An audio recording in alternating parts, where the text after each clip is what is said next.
சேலம் மாவட்டம் எடப்பாடியில் கட்சராயன் குட்டையில் உள்ள ஏரியை தூர்வாரும் பணிகளை 1 மாதத்திற்கு முன்பு விவசாயிகள் தொடங்கினர். பின்னர் திமுக, அதிமுகவினர் போட்டி போட்டுக்கொண்டு ஏரியை தூர்வாரி வருகின்றனர்.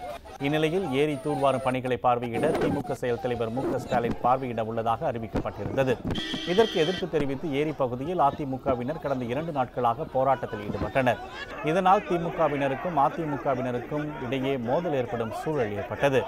இதனிடையே மு க ஸ்டாலின் சேலம் வந்தால் சட்டம் ஒழுங்கு பிரச்சனை ஏற்படும் என்பதால் அவர் நிகழ்ச்சியில் கலந்து கொள்ள அனுமதி இல்லை என சேலம் மாவட்ட காவல்துறை கண்காணிப்பாளர் அறிவித்திருந்தார். இந்நிலையில் சேலம் செல்வதற்காக மு க ஸ்டாலின் விமானம் மூலம் கோவை சென்றார். அங்கிருந்து சேலம் செல்லும் வழியில் மு க ஸ்டாலினை வரவேற்க கனியூர் சோதனைச் சாவடி அருகே ஏராளமான தொண்டர்கள் அங்கு திரண்டிருந்தனர். நூற்றுக்கணக்கான போலீசாரும் பாதுகாப்பு பணியில் ஈடுபட்டிருந்தனர். பின்னர் கார் மூலம் சேலம் நோக்கி சென்ற மு க ஸ்டாலினை சோதனைச் சாவடி அருகே தடுத்து நிறுத்திய போலீசார் சேலம் செல்ல அனுமதி இல்லை என கூறினார்.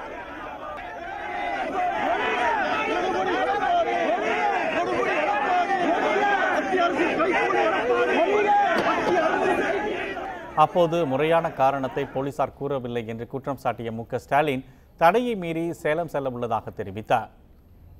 கனியூர் பகுதியில் காவல்துறை சார்ந்தவர்கள் எங்களுடைய கார்களை எல்லாம் நிறுத்தி நீங்கள் போகக்கூடாது, நீங்கள் போவதற்கு தடை செய்யப்பட்டிருக்கிறது என்று சொன்னார்கள். அப்படி தடை செய்யப்பட்டிருந்தால் என்ன காரணம் என்று நான் கேட்டேன்.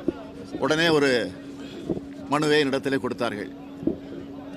இதில் என்ன இருக்கிறது என்று சொன்னால், மாலையில் சேலம் மாநகரத்தில் நடைபெறவிருக்கக்கூடிய மனித சங்கிலிக்கு தடை போட்டிருக்கிறது என்ற அந்த ஆணைதான், காவல்துறையினுடைய ஆணைதான் இருக்கிறது.